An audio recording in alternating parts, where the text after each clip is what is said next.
Now we are live. Okay.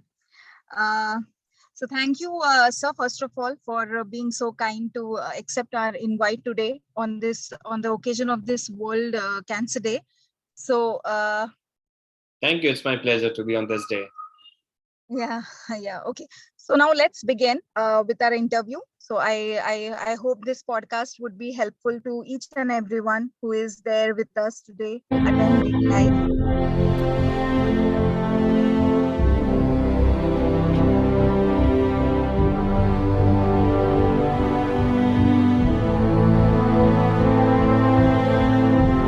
We have seen a great work of your Asian Head and Neck Cancer Foundation.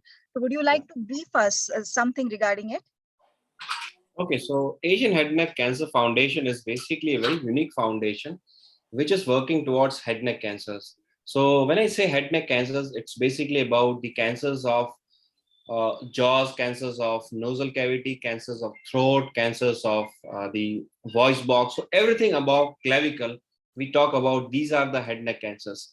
And unfortunately in India, these are the most common cancers. I can say there are more than 35% of cancers among all cancers are head neck cancers. So this head neck cancers are basically, these are preventable cancers. Now, as Zah sir will be aware of it, that people in, especially in UP and Bihar, they have a lot of canny chewing habit. In this part of Gujarat, they have masala eating habits. So this head neck cancers is contributed to the habit. So if you do not have a habit, the chances of getting a cancer is very less. So keeping that thought in mind, that we need to make people aware about this, we need to the ill effects of tobacco. It is preventable cancer. There are various aspects of head neck cancers. So what we have done is we have made a foundation which was established in 2016, and we are working across the Rajasthan and Gujarat. We are basically working on two aspects. That is on prevention aspect and early detection aspect. So we have various programs running under this foundation. So we do have the programs to educate the doctors, the dentists. We have programs to educate the general masses. So I'm going to talk it in later part of my our discussion, that what programs, with what aim we have started, and how we are going ahead, and how we get the success of each program which is actually helping the general masses at the ground level. So the basic idea of foundation is only two aspects: it's prevention and early detection. Okay, right with the theme, sir. So before going much ahead, can we have a short briefing regarding what actually is cancer? Okay, so cancer is basically, our body is made up of cells, or I can say the smallest unit of our body is cell. Now we have thousands and thousands of cells in our body. So what happens is the DNA inside the cell, sometimes it get altered, and now that cell doesn't follow the instructions of the body. So what happens is that cells divides into two, that divides into four, and slowly they try to overtake the system. Now in general, what happens is, usually one cell is there, our body will, once it is aged, our body will tell that cell to die. But the dying process doesn't happen in these cancer cells. So these immature cancer cells, or the cells which have not died, they try to join together and they divide. They are not under the control of body. So what happens is, at one place they try to accumulate it, and with the root of the blood root, later this spreads into the body and takes over the control. And I think that is what the worst aspect of cancer is. These cancers, sometimes they do not die with any of the chemotherapeutic drugs. Yeah, actually we have common masses, तो हमारा interview. तो Hindi, that's what I wanted to ask actually. अगर आप मेरे को चाहते हैं हिंदी में, तो I'll be comfortable with that. मैं हिंदी में भी बात कर सकता हूँ, कोई प्रॉब्लम नहीं. That's perfectly fine. तो जी हाँ, इसका हिंदी में अनुवाद अगर आप करना चाहे तो तो हमारी जो बारे में, हाँ यस, हमारी जो बॉडी होती है वो एक सेल से बनी होती है.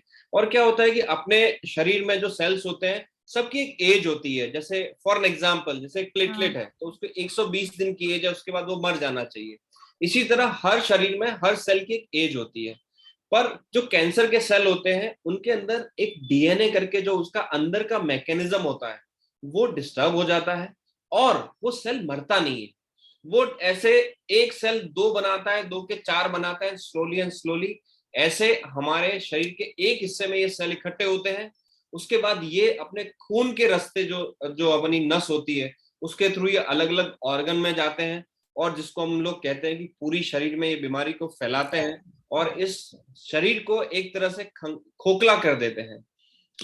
ये एक कैंसर का सबसे बड़ा डिसएडवांटेज है कि हम कितनी भी कीमोथेरेपी दें, बहुत बार शायद इसको जड़ से मिटाना हमारे लिए बहुत ही मुश्किल होता है। जी। और हम कैंसर के बारे में बात करें तो अभी कितना इंसिडेंस है, यानी कितना कैंसर मरीज कितने आ रहे हैं हर साल, और कौन से टाइप कैंसर है जो अभी चार्ट को रूल कर रहे हैं इंडिया में?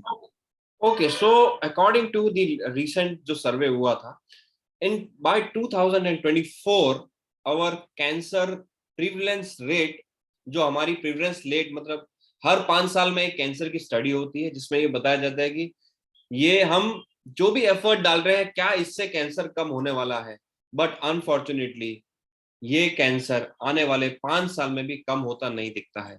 किसी भी स्टडी के द्वारा, हमारे किसी भी लिटरेचर में ये कैंसर अगले 2-3 साल, जो हमारी लास्ट स्टडीज को और अभी 2024 तक का जो डेटा अवेलेबल रहेगा उसमें ये 1.5 या जिसको ऐसे 1.5 गुना बढ़ने ही वाला है। इसके बहुत सारे रीजन है जो मैं आपको आने वाले टाइम में बताऊंगा। अब ये कैंसर्स जब हम इनको कैंसर को डिवाइड करते हैं, मुंह और गले के कैंसर्स, स्तन cancer, cervical cancers, blood cancers, तो इन सब के रेशियो में कुछ कैंसर्स का रेशियो कम हो रहा है, लेकिन मुंह और गले के कैंसर्स के रेशियो जो है वो अभी भी बढ़ते ही जा रहे हैं। और इसमें जैसा मैंने आपको बताया कि जितने टोटल कैंसर्स होते हैं उसमें मोर देन 35% कैंसर्स मुंह और गले के कैंसर्स ही होते हैं। हमारे को आज जो हमारा पूरा ये डिस्कशन जो हम ड्रॉ करेंगे वो एक मुंह और गले के कैंसर के आसपास ही हम ड्रॉ करेंगे, बिकॉज मेरी जो स्पेशलिटी है मैं मुंह और गले के कैंसर्स को ही डील करता हूं, तो मैं उनके ऊपर I can give expert comment on every question being asked. Okay sir. या तो सर हमारा अर्ली डिटेक्शन पे काफी एम्फेसिस है when it comes to cancer, क्योंकि अगर अर्ली स्टेज में डिटेक्ट किया जाए तो वो ऑलमोस्ट ट्रीटेबल होता है। तो क्या होते हैं ऐसे लक्षण जो हम लोग अगर हम पहले स्टेज में पकड़े तो पेशेंट को काफी मदद मिलती है? ओके, सो सी, जब हम मुंह और गले के कैंसर की बात करते हैं, ये कैंसर्स मैं अगर आपको बताऊं तो इनकी अच्छी चीज क्या है, 3 अच्छी चीज है। एक कि दीज आर प्रिवेंटेबल कैंसर्स। अगर आपको हैबिट नहीं है तो ये कैंसर होने की संभावना बहुत कम है। दूसरी चीज, दे आर इजीली डिटेक्टेबल, कि जिनको हम ये कह सकते हैं कि इनको आराम से आप खुद पता लगा सकते हैं। इसके लिए जैसे होता है कि पेट के कैंसर या छाती में अंदर को फेफड़े के कैंसर की पता नहीं लगा, लेकिन मुंह और गले के कैंसर तो सब आप एक कांच के सामने खड़े होके अगर आपको पता है कि कैंसर के क्या लक्षण होते हैं, आप खुद हर पेशेंट, हर एक इंसान अपना खुद का एग्जामिनेशन कर सकता है, जिसको हम लोग कहते हैं कि it is A easily detectable cancer. और तीसरी चीज, भगवान का इतना इतना एक आप ये कह सकते हैं कि God is great with us कि ये कैंसर कभी रातों रात नहीं होता है। ऐसा नहीं होता है कि सुबह पेशेंट उठा और अचानक एक कैंसर की गांठ हो गई। No, it doesn't happen. Cancer हमेशा it's a very very very slow process. हम अगर सही टाइम पे इसको इंटरवीन करें तो yes, we can detect this cancer on early stage and treat aptly. जिसको कह सकते हैं कि जैसा आपने भी कहा कि अगर हम इसको अर्ली स्टेज में डिटेक्ट करते हैं तो there are more than 95% of chances that this cancer will be cured. So 3 aspect, preventable, easily detectable and treatable cancer होता है। अब जब इसके साइंस और सिम्टम्स की बात करते हैं, मुंह और गले के कैंसर्स का वी हैव ए स्पेसिफिक, जो हम लोग लोगों के लिए हम हमेशा हर एक अवेयरनेस प्रोग्राम में लोगों को बताते हैं। किसी के भी मुंह में ऐसा छाला जो 2 हफ्तों से ज्यादा ठीक नहीं हो रहा होता है, कोई भी ऐसा सफेद या लाल दाग जो आपको बार बार परेशान कर रहा हो, या उससे इंपॉर्टेंट कि शायद आपको परेशान नहीं भी कर रहा हो, क्योंकि बहुत बार ऐसा होता है कि आपको कैंसर शुरुआती हिस्सों में आपको दर्द नहीं करता है, और एक जनरल इंसान यही सोचता है कि मुझे दर्द नहीं कर रहा, मैं डॉक्टर के पास क्यों जाऊं। आपके खाना निगलने में कोई तकलीफ हो रही है, कि आप जब खाना खा रहे हो आपको निगलने में ऐसा लगता है कि मेरे को गले में कुछ चुभ रहा है, या दर्द हो रहा हो, आपकी आवाज में बदलाव, जैसे आवाज फटी फटी निकलती हो, जिसको हम लोग कहते हैं कि होर्सनेस हो गई हो, या आपकी जीभ को हिलाने में तकलीफ हो रही हो, जैसे हम जीभ का जितना नॉर्मल मूवमेंट होता है कभी ये मूवमेंट पूरा नहीं हो पा रहा हो, कभी कभी लोगों को अचानक दांत का हिलना, बाकी सब दांत हेल्दी है पर एक कोई दांत हिल रहा है, या किसी को एक तरफ कान में दर्द होना, जिसको कहते हैं कि झटके मारने वाला दर्द होना। तो ऐसे कुछ स्पेसिफिक सिम्टम्स हम पेशेंट्स को बताते हैं कि आपके पास, आपको अगर इनमें से कोई भी सिम्टम एक्सपीरियंस हो रहा हो तो आप अपने नजदीकी डॉक्टर को दिखाएं और अपना कैंसर का इवेल्युएशन करवाएं। इसके साथ साथ मैं आपको, या जितने भी लोग ये हमारा इस मैसेज को सुन रहे हैं, मैं आपके लिए ये बात कहना चाहूंगा कि अगर आप कभी भी आपने तंबाकू किसी भी तरीके से, चाहे वो बीड़ी, गुटखा, सिगरेट, खैनी, मावा, किसी भी तरीके से आपने 5 बरस तक भी इसका सेवन किया है, तो आप अपना बिना भूले हर साल अपना एक मुंह और गले के कैंसर का स्क्रीनिंग करवा देना चाहिए आपको। इससे आप न सिर्फ अपने आप की जान बचाएंगे, पर अपने परिवार पे आने वाले एक संकट से भी आप बच सकेंगे। थैंक यू सर, बहुत ही इम्पोर्टेंट मैसेज है। लोगों को कम से कम इतना तो कर ही सकते हैं जिन जो हैबिचुअल लोग हैं, कि ताकि जांच करवा ले। तो ये बहुत अच्छा पॉइंट आपने बताया। उसी के साथ मैं ये भी कहना चाहूंगी सर कि हम कहते हैं छाले जो ठीक ना हो, या मुंह के छाले, ये कैंसर का एक लक्षण हो सकता है। तो इसी के साथ बहुत टैबूज है एसोसिएटेड। पेशेंट काफी बार डर जाते हैं, वो नॉर्मल एप्थस को भी कैंसर का छाला समझ लेते हैं। तो मैं ये आपसे पूछना चाहूंगी कि आप हमारे दर्शकों को बताएं कि कब डरना चाहिए और कब नहीं डरना चाहिए। That means when to panic regarding the lesion and when not to. Okay, see कि ऐसा है कि now we had made a very clear statement into the patient. हमने ऐसे पेशेंट को कहा कि अगर आपको कोई भी छाला 15 दिन से ज्यादा एक ही जगह पे परसिस्टेंट रह रहा है, यूजली छाले दो तरह के होते हैं, कि आपको जैसे होते हैं किसी को अगर कोई पेट में डिस्टरबेंस है तो उसकी वजह से, या कोई दवाई खा रहे होते हैं उसकी वजह से, या कुछ खाने में ऐसा आ जाता है उसकी वजह से, जिसको हम कह सकते हैं कि जब हमारे इंटेस्टाइन, जो हमारी आंत होती है, उसका जो बैक्टीरियल फ्लोरा होता है, बहुत बार वो डिस्टर्ब होने की वजह से भी छाले होते हैं। But the body is so beautifully made कि that ulcer will heal within 7 to 10 days। कोई भी एफ्थस अल्सर आपका 10 से 15 दिन नहीं चलता है। सो एनी अल्सर जो 15 दिन से ज्यादा आपका चल रहा हो, definitely it is alarm, there is a signal कि आपको डॉक्टर के पास जाना चाहिए। दूसरी चीज, अगर आपके मुंह में छाला है और आपको दर्द नहीं कर रहा है, तो आपके लिए अलार्मिंग सिग्नल है। आई रिपीट कि अगर आपके मुंह में छाला है और आपको दर्द नहीं कर रहा है, तो पक्का डॉक्टर के पास जाना चाहिए। अगर आपको दर्द कर रहा है तो देयर आर चांसेस कि ये एप्थस अल्सर ही है, जो आने वाले टाइम में ठीक हो जाएगा। नाउ थर्ड थिंग, आपको जब भी यूजुअली जीभ पे छाला होता है तो आपको अपना हाथ घुमा के मुंह के अंदर चेक करना चाहिए कि मुझे कोई तीखा दांत तो नहीं है। नो, ये बात मैं आपको इसलिए बता रहा हूं कि बहुत बार आपका कोई दांत सड़ गया है, या उसमें कहीं से एक पार्ट टूट गया और एक तीखा हो जाता है, वो बार बार जीभ पे लगता रहता है और वो छाला क्रिएट होता है। वो छाला आपको दर्द नहीं करता है, तकलीफ नहीं करता है, लेकिन वो छाला आगे जाके कैंसर में तब्दील हो जाता है। हमारे पास, जैसा मैंने आपको बताया कि 90% पेशेंट जो होते हैं ना, उनको तो हैबिट होती है, चाहे पास्ट में रही हो चाहे कंटिन्यू कर रहे हो, लेकिन 5 से 10% लोग ऐसे भी आते हैं साहब कोई मैंने तो नशा पत्ता कुछ भी नहीं है मेरा, ये मुझे कैंसर क्यों हो गया? उसमें सबसे कॉमन मोस्ट रीजन ये है, एक तीखा दांत जो जीभ पे लग लग के उसके अंदर कैंसर हो जाता है। सो ये बात एक डेंटल सर्जन के लिए भी इतनी इंपॉर्टेंट है, एक जनरल पब्लिक के लिए भी इतनी इंपॉर्टेंट है कि आपको कभी भी कोई तीखा दांत लग रहा हो तो उसको इग्नोर नहीं करें, उसको उसको नजरअंदाज नहीं करें। आप अपने नजदीकी डॉक्टर को दिखाएं, उस दांत को घिसवा दें, और अपने मुंह का चेकअप भी आप डेंटल सर्जन से करवा लें कि मुझे आज के दिन में तो कोई तकलीफ नहीं है। सो पैनिक होने का सबसे बड़ा दो रीजन, छाला 15 दिन से ज्यादा हो और छाले में दर्द नहीं हो रहा हो, two things you should get panic and visit, not panic means you should not get panic कि मुझे कैंसर है, Yeah. कैंसर है, नहीं, you should go to a doctor, find out that there is no problem with that. Yes. Thank you, sir. Now you have spoken बहुत elaboratively regarding कि तंबाकू या खैनी या tobacco products किस तरीके से responsible है। तो आप masses को हमारे थ्रू क्या बताना चाहेंगे जिन लोगों को सच में टबैको छोड़ना है, जिनके केयर गिवर्स, फैमिली मेंबर्स उन लोगों को टबैको क्विटिंग के बारे में बोल रहे हैं, but addiction, de addiction is in itself is a very big challenge.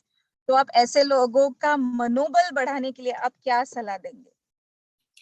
Okay, now जब टबैको की बात करते हैं, so number one is, first I will tell you, मैं आपको पहले ये बताता हूँ कि अपने कंट्री के अंदर इश्यूज क्या है। अपने कंट्री के अंदर देर आर दो तरह के लोग हैं, एक जो ऑलरेडी टबैको खा रहे हैं, और एक दूसरी लाइन है जो हर दिन उस टबैको के क्यू में जुड़ रही है। So that is the young generation.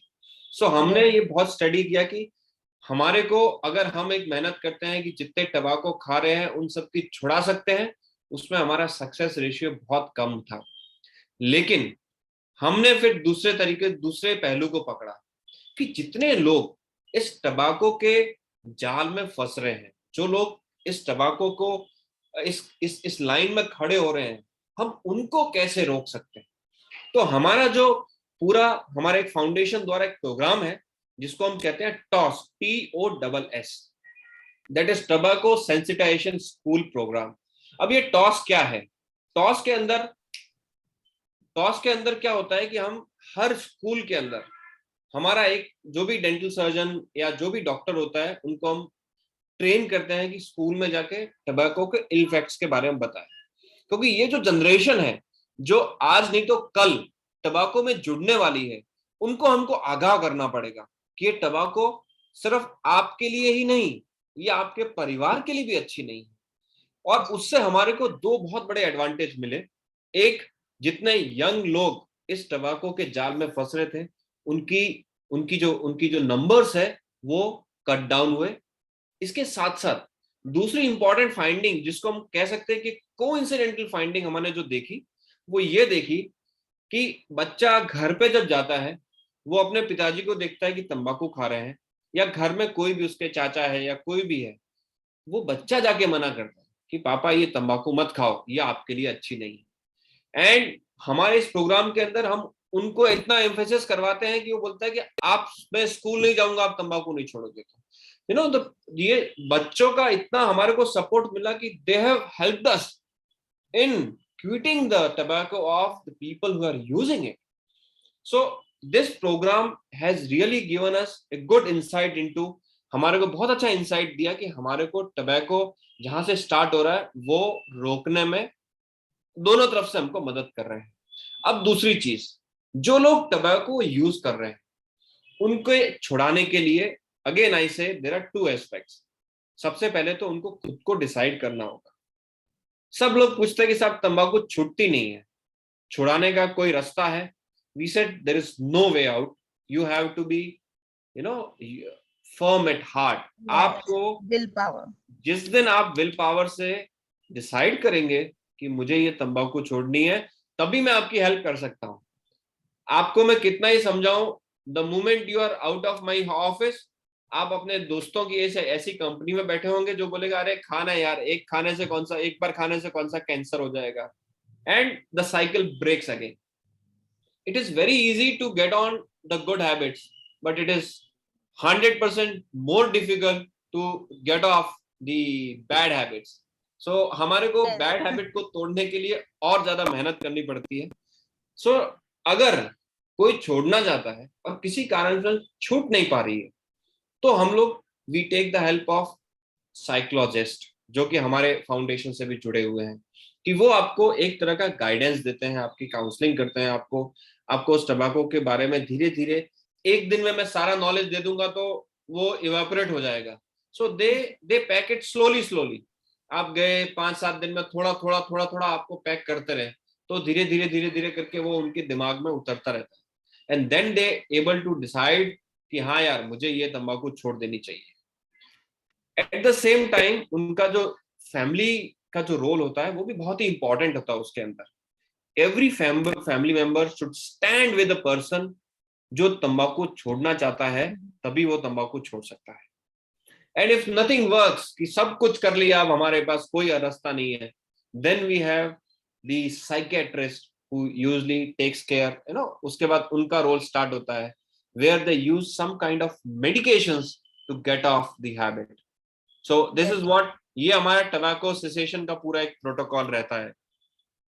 जी, सारे दर्शकों से जो हमारे साथ लाइव जुड़े हैं, मैं ये घोषणा यहाँ पे करना चाहूंगी कि जिन लोगों को भी हेल्प की जरूरत है, प्रोफेशनल हेल्प की जरूरत है, हमारे ISRF के थ्रू हम जरूर आपके सारे क्वेरीज एशियन हेड नेक फाउंडेशन को पहुंचाएंगे.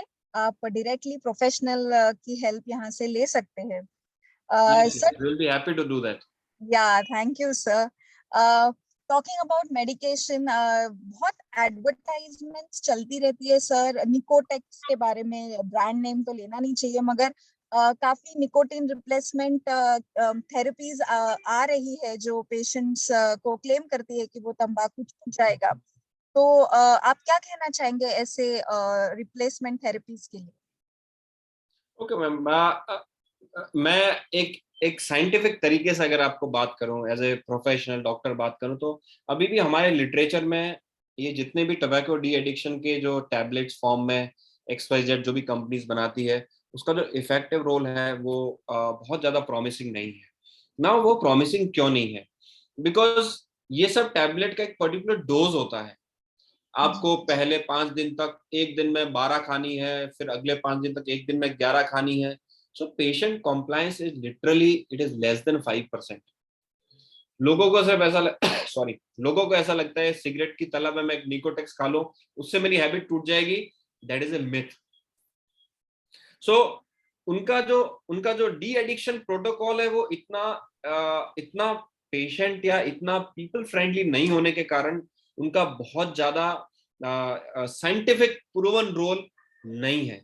फॉर एग्जाम्पल कि देयर आर वेरियस, बहुत सारे मार्केट में ऐसे प्रोडक्ट है, गोरे बनाने की क्रीम है, बट यू फील एक्चुअली कोई गोरा बनता है? नो, दे राइट कंडीशंस कि गोरे लोग ही लगाए तभी गोरे लगेंगे. So it's same way probably with these kind of products. The scientific role is still not proven that these kind of tobacco replacement therapy, it works good. Okay. Yeah. तो विज्ञापनों की तरह ही लेना चाहिए. और एक्सपर्ट्स का काम एक्सपर्ट्स को ही करने दे तो बेहतर रहेगा. सर, मैं पूछना चाहूंगी कि जब भी head neck cancer specially treat होता है तो पेशेंट्स को ओरल साइड इफेक्ट्स काफी परेशान करते हैं. मतलब इस तरीके से कि post cancer surgery life is really help for the patient. जिस तरीके से मुंह में का ड्राइनेस या कीमोथेरेपी एसोसिएटेड जो छाले होते हैं पेशेंट्स के लिए काफी डिफिकल्ट होते हैं डील करना. तो ऐसे में क्या सुझाव है आपके, क्या करना चाहिए पेशेंट्स में? ओके, सो आप बात कर रहे हैं कैंसर ट्रीटमेंट की. Now, definitely,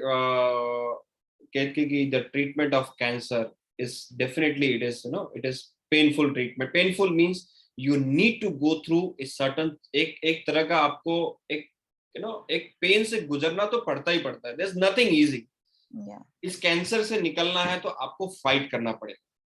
इसीलिए हमारे पेशेंट्स को हम फाइटर्स कहते हैं, उनको हीरोज कहते हैं, बिकॉज वो एक ऐसी बीमारी से लड़के बाहर आए कि जिस बीमारी से जिसने हिम्मत हौसला नहीं रखा, हम लोग कितना भी अच्छा काम कर लें, वो लोग उस उस बीमारी से नहीं लड़ सकते हैं, लेकिन जिनके पास हिम्मत और हौसला है वो लोग इस बीमारी को लड़ते हैं और जीतते हैं।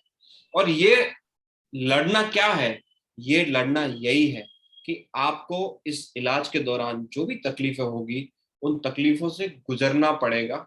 यस, आप कोई भी दवाई लेते हैं, कीमोथेरेपी लेते हैं, उनका भी साइड इफेक्ट होगा, आप रेडियोथेरेपी लेंगे तो उसका भी साइड इफेक्ट होगा, लेकिन वो सब टेम्पररी है।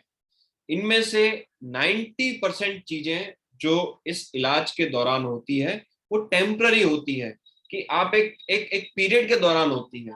लेकिन सब लोग ऐसी एक मानसिकता बना लेते हैं कि अरे यार, कैंसर तो इतना पेनफुल इलाज है, मुझे तो नहीं कराना।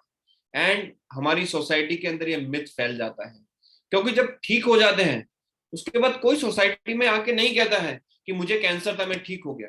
क्योंकि सबका एक एक एक सोशल टैबू जिसको आप कह सकते हैं, कि लोग ठीक होने के बाद बाहर नहीं आना चाहते, लेकिन जब ठीक नहीं है, तकलीफें हो रही है, तो एक एक आप ये कह सकते हैं कि फॉर सिंपैथाइजिंग सब लोग उनको बोलते रहते हैं, हाँ ठीक हो जाओगे, कोई बात नहीं, कोई बात नहीं, कोई बात नहीं।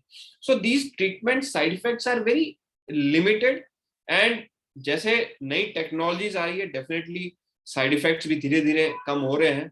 But whatever well said and done, a cancer patient has to fight, become a hero, हमारा, उसके परिवार का, तभी इस बीमारी से वो लड़ सकता है।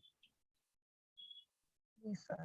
तो जो लोग बोलते हैं कि कैंसर से ज्यादा उस बीमारी डरावनी है, और इस तरीके की जो बातें फैल चुकी है सर के थ्रू, अभी हमारे दर्शकों तक ये पहुंच चुका है मैसेज कि ultimately we have to win this, हमें जीतना है। Yes, we have to win तो this. We have to win this, yes. तो अब मैं पूछना चाहूंगी सर कि जो कॉमन डायग्नोस्टिक टेस्ट है उनके बारे में भी हम कुछ जानकारी देना चाहेंगे, कि मुंह का टुकड़ा या बायोप्सी, इस बारे में भी काफी टैबूज है लोगों के साथ। तो आप प्लीज कुछ अर्ली डिटेक्शन की टेस्ट्स और कुछ फाइनल गोल्ड स्टैंडर्ड टेस्ट्स के बारे में बता सकते हैं? या सो जैसा आपने बताया कि biopsy, what is biopsy?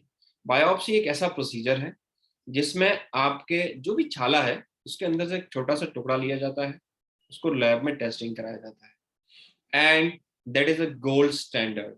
Ji. That is only test which is validated in today's date. आज कोई भी पेशेंट मेरे पास आता है, चाहे वो कहे मुझे कैंसर है कि नहीं है, मैं क्या देखूंगा? तुम्हारी रिपोर्ट है कि नहीं है, because biopsy report is most accepted and that is the only gold standard report जिससे हम कह सकते हैं कि पेशेंट को कि आपको कैंसर है कि नहीं है। उसके बाद जो बाकी रिपोर्ट्स होती है, चाहे वो सिटी स्कैन हो, चाहे वो एमआरआई हो, चाहे वो और किसी तरह की पैट स्कैन हो, ये सब रिपोर्ट से एक अंदाजा लगता है कि हाँ, इसको कैंसर की संभावना है या कहाँ कहाँ पर है। बट ये कोई भी टेस्ट, जितने भी रेडियोलॉजिकल टेस्ट होते हैं, इन टेस्ट से ये 100% कंफर्म नहीं हो सकता है कि आपको कैंसर ही है। और कोई भी कैंसर सर्जन या कैंसर विशेषज्ञ आपको सिटी स्कैन की फाइंडिंग पे कैंसर का ट्रीटमेंट नहीं करेगा। So biopsy is a gold standard. Now we come to the other aspect, कि लोगों को एक डर बैठा हुआ है समाज के अंदर कि मैं बायोप्सी कराऊंगा और मेरी बीमारी फैल जाएगी। सो मैं आपको ये बताना चाहता हूं कि ये एक तरह का अंधविश्वास हमारे समाज के अंदर फैला हुआ है। आपकी बायोप्सी से आपकी बीमारी का ही जल्द पता लगता है, नंबर एक। नंबर दो, आपकी बायोप्सी से बीमारी फैलती नहीं है। अब ये ऐसा ऐसा अंधविश्वास क्यों बना, उसका भी मैं आपको कारण बताता हूँ। बहुत बार क्या होता है कि बायोप्सी करा के जब डॉक्टर कोई दवाई लिखते हैं, वो दवाई नहीं लेते हैं, और वो एक ओपन वुंड होता है कि जहां से भी बायोप्सी लिया है, और वहां इन्फेक्शन हो जाता है, आसपास सूजन हो जाती है। तो लोगों को एक ऐसा भ्रम हो जाता है कि ओहो, देखा, मैंने बायोप्सी करवाई और मेरी बीमारी फैल गई। इसीलिए सबसे इंपॉर्टेंट ये है कि आप जब भी बायोप्सी कराएं, डॉक्टर द्वारा दी गई दवाइयां आप पूरे 5 दिन आपको लेनी चाहिए। और अगर आपकी बायोप्सी की रिपोर्ट पॉजिटिव आती है तो आपको उसके इलाज की दिशा में सोचना चाहिए। क्या है कि बहुत सारे, मेरे एक्सपीरियंस में भी ऐसे बहुत सारे लोग हैं कि बायोप्सी करवा ली, अब हम सोचेंगे कि आगे क्या करना है। 2 3 6 महीने बाद आते हैं कि साहब मेरी बायोप्सी करी, उसके बाद बीमारी बढ़ गई। अरे आपका ये 6 महीने का जो आपका सफर है वो नहीं देख रहे आप। बायोप्सी से तो हमने बताया है कि आपको कैंसर है। सो ये दो दो तरह की चीजें जो है ना, वो लोगों को एक अंधविश्वास के जैसे समाज में फैली हुई है। सो मुझे ऐसा लगता है कि अब आज जो जितने भी लोग इस प्रोग्राम को सुन रहे होंगे, शायद उनके कुछ डाउट्स जो हैं वो मैं डेफिनेटली क्लियर कर दूंगा, कि उनको क्लैरिटी मिलेगी कि नहीं, जो लोग कह रहे हैं उसमें और एक कैंसर विशेषज्ञ है या कैंसर सर्जन जो है उसके अंदर बहुत डिफरेंस है। जी, यस सर। और वही पर्पस है सर आज to really make them aware, क्योंकि एक ऐसी भी धारणा है बायोप्सी करने को बोला मतलब 100% कैंसर निकलेगा ही, या डॉक्टर पक्का उनको कैंसर लिख देंगे प्रिस्क्रिप्शन में। तो ये बात बिल्कुल गलत है। अगर कैंसर दिखा माइक्रोस्कोप के अंदर तो ही डॉक्टर कैंसर लिखेगा। तो ये बात आप अपनी सारे दर्शकों को, मैं भी मेरे तौर से क्लियर करवाना चाहूंगी। उसके बाद सर मैं ये पूछना चाहूंगी कि रिकरेंस के बारे में काफी कम जानकारी है लोगों के पास, कि कैंसर एक बार ट्रीट होने के बाद जो जब वापस से शुरुआत होती है उसकी दोबारा, तो कौन से साइंस है, कौन से लक्षण है जो ये बताते हैं कि कैंसर अभी रिलैप्स हो रहा है या रिकर हो रहा है? ओके, सो जब हम बात करते हैं रिकरेंस चांसेस की, सो हमारे हमने जो एक साइंटिफिक तरीके से इस कैंसर को 4 स्टेज में डिवाइड किया हुआ है। Stage 1, stage 2, stage 3, stage 4। अभी हमारे देश की समस्या ये है कि 70% से ज्यादा कैंसर स्टेज 4 पे आते हैं। वी हार्डली गेट 5% पेशेंट्स जो स्टेज 1 पे आते हैं। मतलब ये कह सकता हूँ कि they are lucky, they are fortunate कि किसी ने उनको सही गाइड किया and they reach to the right person for the treatment. अब मैं आपको बात करता हूँ रिकरेंस रेट या 5 ईयर सर्वाइवल। हम लोग रिकरेंस रेट नहीं कहते हैं, हम इसको अगर अच्छे शब्दों में लिखें कि अगर मैं किसी स्टेज 4 पेशेंट का इलाज करता हूं, कितने पेशेंट 5 साल से ज्यादा डिजीज फ्री कि बिना किसी बीमारी के जीते हैं, तो unfortunately it is a shocking ratio और percentage, it is less than 50%। I repeat, it is less than 50%। क्योंकि ये स्टेज 4 की बीमारी हम इलाज कराने के बाद में भी वापस उसको आने की संभावना रहती है। बिकॉज कि हो सकता है कि हमने एक जगह का पूरी बीमारी निकाल दी, एज आई सेड, उसका ब्लड के थ्रू अगर कोई सेल लंग में चला गया है या किसी पेट के ऐसे हिस्से में चला गया, तो वापस वहां पे वो दूसरा कैंसर बना भी सकता है। यही रीजन है कि हमारा पहला उद्देश्य, एम यही, early detection, early detection and early detection. We cannot become God to treat all the cancer, stage 4 cancers and give them a life. But what we can do as a surgeon, I say, is we can detect few patients on early stage and give them good quality of life. So recurrence chances are proportional to the stage जिस पे वो diagnose होते हैं। अब बात करते हैं कि उसके साइंस एंड सिम्टम्स क्या होंगे अगर रिकर हुआ तो। एक कैंसर पेशेंट के लिए ये जो ऑपरेशन होता है, ये ऐसा ऑपरेशन नहीं होता है कि आपने ऑपरेशन कराया और 6 महीने बाद आप कौन मैं कौन। We have a follow up protocol for 5 years। हम मेरे हर पेशेंट को हम लोग 5 साल तक फॉलो अप करते हैं। एक पूरा प्रोटोकॉल बना हुआ है। पेशेंट आना चाहे या नहीं आना चाहे, मेरे यहाँ से उसको 10 बार कॉल किया जाता है कि this is the time for you to come and visit us, because we do not want to take chance.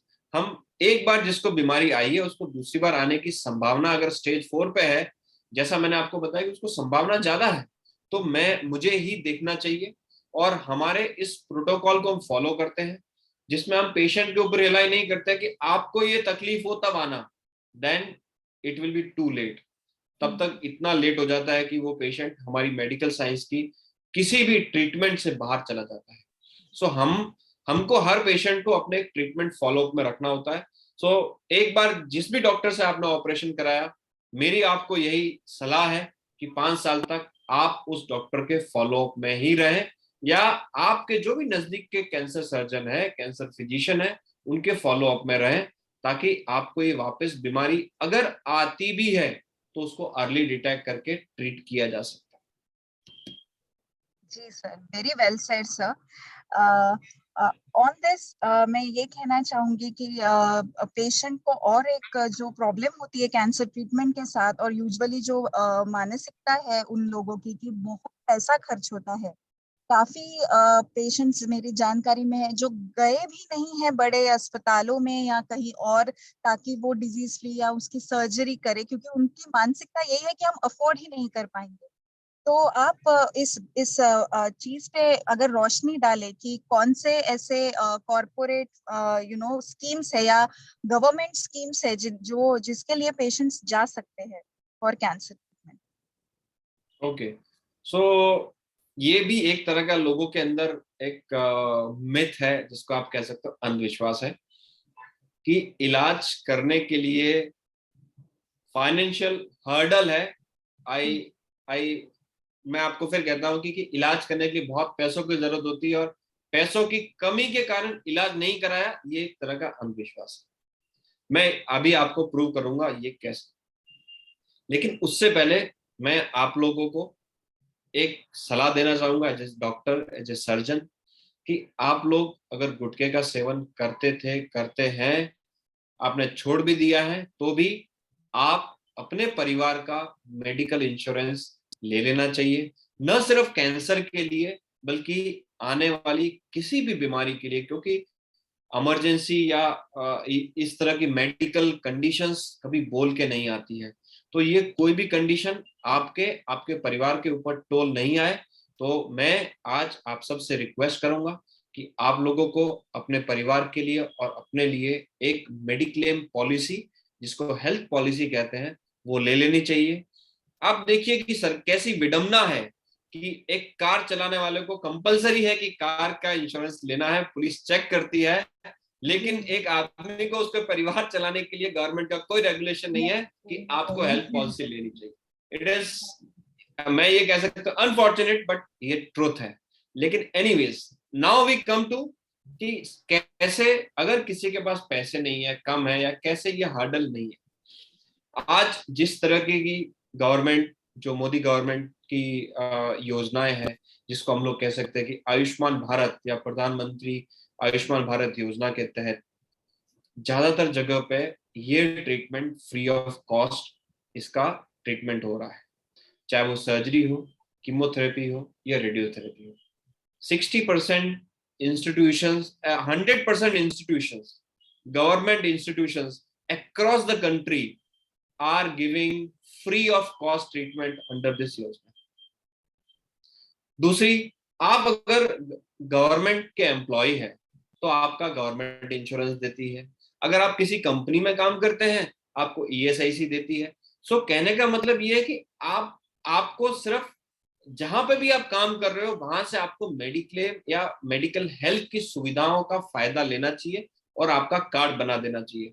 आपके पास कोई ना कोई एक ऐसा कार्ड होना चाहिए, चाहे वो आयुष्मान कार्ड हो, मोदी जी जो मोदी साहब की योजना है, I think that is one of the most successful when it come to health care. में मोदी जी का बहुत बड़ा रोल रहा है कि उन्होंने एक जनरल पब्लिक को उसके घर से हॉस्पिटल तक पहुंचाया है, तो उसमें इस योजना का बहुत बड़ा हाथ है। तो ये योजना है। और अगर आपके पास मेडिक्लेम है, मेडिक्लेम के थ्रू आप अपनी अपनी जो ट्रीटमेंट है वो ले सकते हैं, या आप गवर्नमेंट के थ्रू, आप जो भी आपके ईएसआईसी कार्ड्स होते हैं उसके थ्रू, आपको फाइनेंशियल हर्डल कहीं पे भी नहीं लगेगा। अगर आप में से किसी को कभी भी इस फाइनेंसेस के रिगार्डिंग आपको हमारी कोई मदद चाहिए, मदद का मतलब आपको एक दिशा दिखाने में, तो आप हमारे से कहीं भी जुड़ सकते हैं। आप कहीं पे भी बैठे हो, हम आपको बता सकते हैं कि आपके नजदीक में कौन सा कैंसर हॉस्पिटल है जहां पे आपको ये सारी सुविधाएं फ्री में मिल सकती है। ये सारी सुविधाएं आपको एक अच्छे डॉक्टर से मिल सकती है। आपको किस डॉक्टर से मिलना चाहिए, वो अक्रॉस द कंट्री, आप जिस भी जगह से आप सुन रहे हैं, जो भी आप है, अगर आप हमको बताएंगे तो हम आपको सही गाइडेंस जरूर दे देंगे। सो इसीलिए अगर अगर कोई हर्डल है तो ये हर्डल है। आई रिपीट, ये लोगों की सोच शायद हम नहीं बदल सकते, लेकिन वो आने वाला समय ही बदलेगा कि लोगों की अप्रोच इस कैंसर से बदले, कैंसर के लिए बदले। जी। तो बहुत really really very well said. आप लोगों को सच में कहीं से भी किसी भी प्रकार की हेल्प या किसी भी प्रकार की जानकारी चाहिए तो हम सिर्फ एक बटन क्लिक पे या आप आपसे दूर है, आप कभी भी ISRF के थ्रू या Asian head neck cancer foundation आप सिर्फ टाइप कीजिए गूगल लिंक्डइन पे, हम आपकी सेवा में तत्पर है। अ, अभी हमने सारी कैंसर का जो डार्क फेस है सर शायद हमने ऑलमोस्ट कवर कर चुके हैं। तो बिकॉज मैं आपकी टैगलाइन रिपीट करना चाहूंगी, we believe there is a hope, which is a very good tagline sir. तो is there any good news which about cancer जो आप इस प्लेटफॉर्म पे हमारे साथ शेयर करना चाहोगे, which will bring in more hope in the coming days? Okay, so I suppose कि आप बात करना चाह रहे हैं कि ऐसे क्या रीसेंट एडवांसेस है जो जी लोगों को लोगों को एक वो मिले कि नहीं यार चलो मैं ये इलाज करवा ही लेता हूँ। So now I tell you कि कैंसर का ट्रीटमेंट तीन तीन अलग अलग फेजेस में होता है या तीन अलग अलग हेडिंग्स में होता है। एक होता है ऑपरेशन द्वारा जिसको सर्जरी कहते हैं, एक कीमोथेरेपी द्वारा होता है, और एक जिसमें इंजेक्शन देते हैं, और तीसरा होता है सेक या जिसको रेडियोथेरेपी कहा जाता है। अब मैं आपको बताता हूं कि सर्जिकल एडवांसेस क्या है। अभी तक सब लोगों को जो मुंह और गले के कैंसर का फियर ये था कि मैं ऑपरेशन कराऊंगा, मेरा चेहरा टेढ़ा हो जाएगा, मेरे को खाने में तकलीफ, बोलने में तकलीफ, ये सारी तकलीफें होने वाली है। लेकिन आज जिस तरीके की प्लास्टिक सर्जरी अवेलेबल है, जो हम लोग जिस तरह की प्लास्टिक सर्जरी करते हैं, उसमें हम लोग जो हमारा फोकस होता है वो होता है क्वालिटी ऑफ लाइफ, कि पेशेंट की क्वालिटी ऑफ लाइफ प्रिजर्व करके रखनी है। हमारा एम न सिर्फ इतना है कि मैंने सिर्फ कैंसर निकाल के फेंक दिया है, अब आप जानो और आपका काम जाने। No, now the things have changed. Cancer treatment एक तरह का मल्टी मोडेलिटी ट्रीटमेंट है। बहुत सारे डॉक्टर्स का, या जिसको कह सकते हैं मल्टी डिसिप्लिनरी ट्रीटमेंट है। बहुत सारे डॉक्टर्स एक पेशेंट के ट्रीटमेंट में इन्वॉल्व होते हैं ताकि इसकी क्वालिटी ऑफ लाइफ अच्छी बने। आज जिस प्लास्टिक सर्जरी के बारे में मैं आपसे कहना जा रहा हूं वो है प्लास्टिक सर्जरी, जैसे microvascular free flap reconstructive surgery. अभी आपका मान लो जबड़े का कैंसर है, हमने जबड़े का कैंसर निकाला है, हम उसी सिटिंग के दौरान, उसी ऑपरेशन के दौरान हम आपको दूसरा जबड़ा बना के बाहर निकालते हैं ऑपरेशन थिएटर से। अगर आपकी जीभ का हिस्सा काटा है, हम दूसरी जीभ बनाते हैं। अगर आपके हमने ऊपर से तालवे का हिस्सा काटा है, हम दूसरा तालवा बनाते हैं। लेकिन हम ये मेक श्योर करते हैं कि जितना हिस्सा निकाला उतना एक इस प्लास्टिक सर्जरी टेक्निक के द्वारा वापस बनाया जाता है, जिसमें पेशेंट को खाने पीने की समस्या, बोलने की समस्या, and most importantly the social acceptance जो होता है कि पेशेंट को सब जगह मास्क लगा के ना जाना पड़े। अनफॉर्चुनेटली कोविड ने ऐसी सिचुएशन कर दी, लेकिन शायद कैंसर की वजह से किसी को मास्क लगा के लोगों में ना जाना पड़े, ऐसा हम ट्रीटमेंट करते हैं या ऐसे एडवांसेस आ चुके हैं। तब दूसरे तरीके की बात करते हैं जो है मेडिकल ऑन्कोलॉजी। हमारे बहुत सारे मॉलिक्यूल जिसको हम लोग टारगेटेड थेरेपी कहते हैं। पहले एक ही कीमोथेरेपी जनरलाइज बहुत सारे बीमारी के लिए दी जाती थी, लेकिन अब टारगेटेड कीमोथेरेपी आ गई है कि ये तरह का कैंसर, इस कारण से कैंसर हुआ, इसको ये दवाई देनी चाहिए, जिससे उस बीमारी के इस दवाई के साइड इफेक्ट बहुत कम होने लगे और उसका इफेक्ट, उसका जो अच्छाई जो है उसकी वो शरीर पे ज्यादा होने लगी। तीसरी चीज आती है रेडियोथेरेपी। जैसा आप हमको बता रहे थे कि ज्यादातर पेशेंट को जो पहले रेडिएशन दिया जाता था उन सबका मुंह सूख जाता था, वो जिंदगी भर परेशान रहते थे इस मुंह सूखने की प्रॉब्लम से।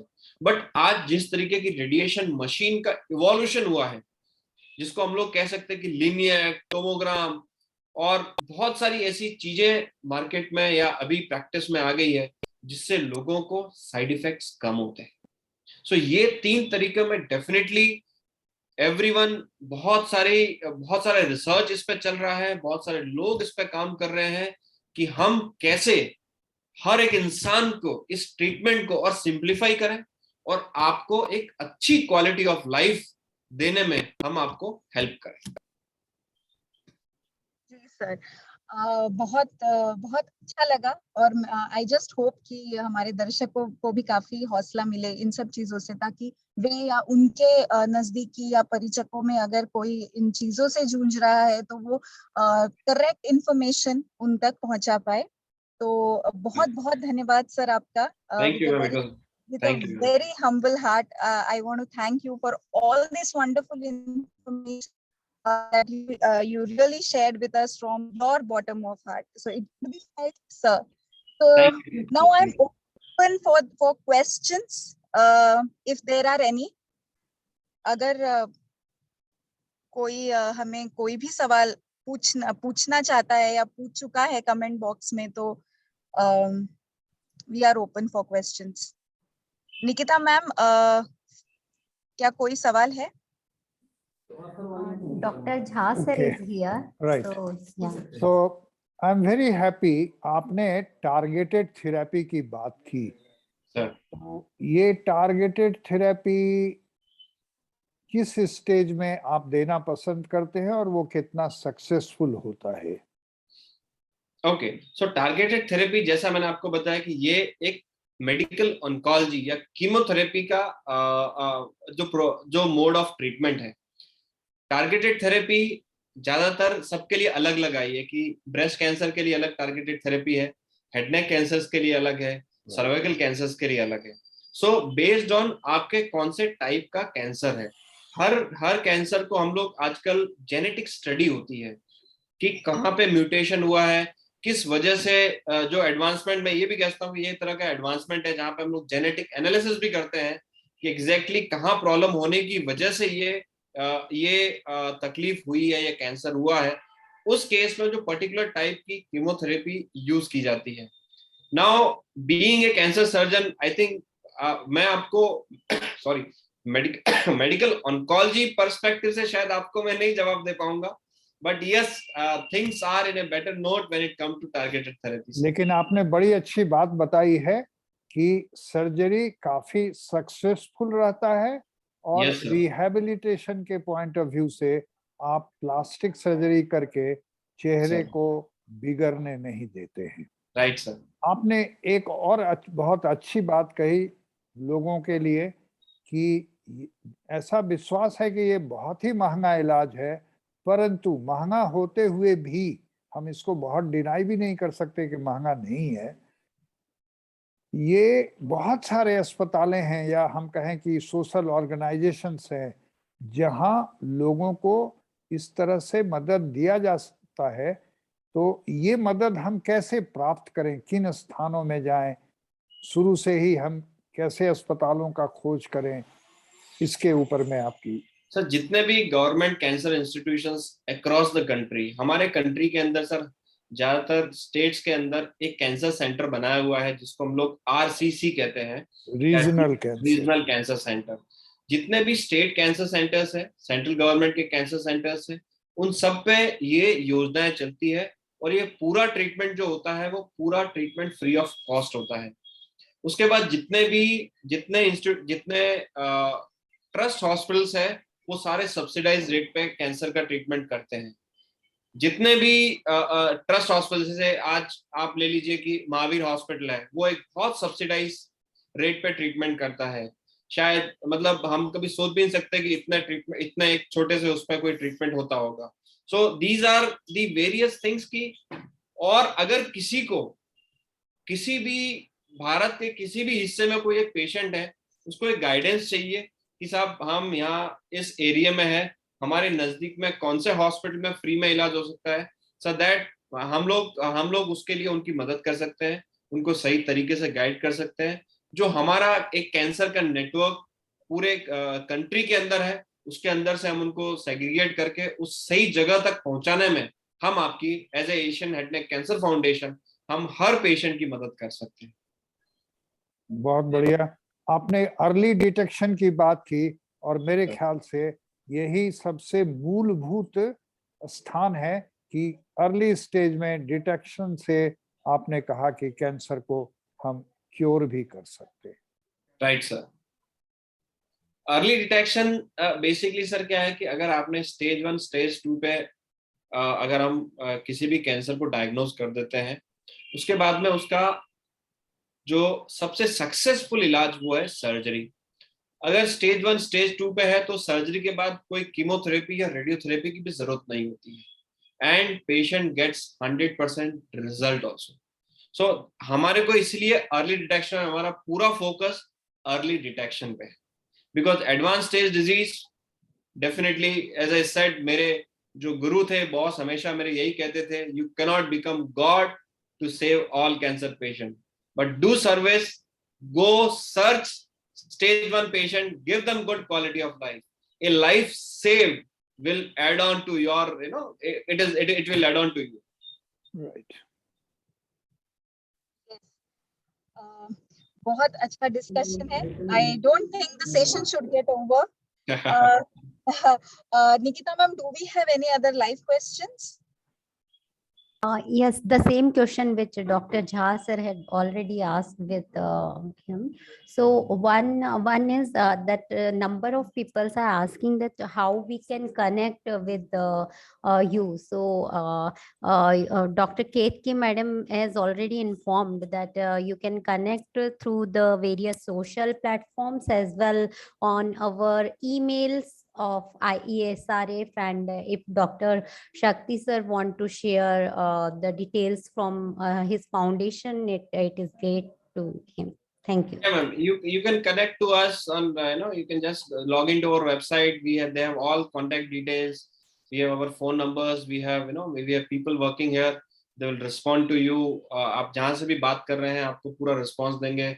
You can send the reports. We have हमारा एक डॉक्टर्स का पैनल है जिसके अंदर की जितने भी रिपोर्ट्स आती है हम सब बैठ के रिव्यू करते हैं. देन विद टेलीमेडिसिन हम लोग उन पेशेंट को कनेक्ट भी करते हैं. जैसे अभी रिसेंटली वी हैव, हमारा एसोसिएशन एक डीजी स्वास्थ्य जो यूपी के अंदर एक प्रोग्राम चल रहा है जिसके अंदर हम लोग भी जुड़े हुए हैं, कि वहां पे जितने कैंसर पेशेंट्स आते हैं, अब जिस तरीके का इस कोविड ने हमको बना दिया है, जो सबको एक डिजिटल प्लेटफॉर्म पे लेके आ गया है कि यूपी में बैठा हुआ पेशेंट को हम कंसल्ट करते हैं, उनको गाइड करते हैं, उनको इस योजना के दौरान उनको यूपी से वो अहमदाबाद आते हैं और हमारे इस देखरेख में उनका पूरा इलाज आयुष्मान भारत के अंदर इलाज होता है. यहाँ से इलाज करा के वापस यूपी चले जाते हैं. तो ये इतना ज्यादा हेल्पफुल रहता है ये डिजिटल प्लेटफॉर्म, ये टेलीमेडिसिन, कि जिसमें हम पेशेंट को कनेक्ट करके उसको सही गाइड करके जहां से पेशेंट इलाज लेना चाहे वहां से उसको करवा के उस पेशेंट को हम फॉलोअप में रखते हैं. सो ये एक डिजिटल प्लेटफॉर्म टेलीमेडिसिन से हम किसी भी पेशेंट से कनेक्ट हो सकते हैं. जितने भी रिपोर्ट्स हमारे व्हाट्सएप पे आती है, हमारा डॉक्टर का पैनल उसे रिव्यू करता है और इंडिविजुअली भी हम उसको जिस भी ब्रांच का पेशेंट है उसको हम रिव्यू करके उनको फीडबैक दिया जाता है. So anyone can connect through our phone numbers, email IDs. I don't know, बहुत लोग शायद अभी इंडिया के अंदर ईमेल आईडी का इतना प्रचलन नहीं है, but definitely any social media आप हमारे साथ इंस्टाग्राम, फेसबुक और जो भी सोशल मीडिया से भी कनेक्ट हो सकते हैं. Will be there to help you. Yes, thank you sir. Concluding notes, Nikita ma'am.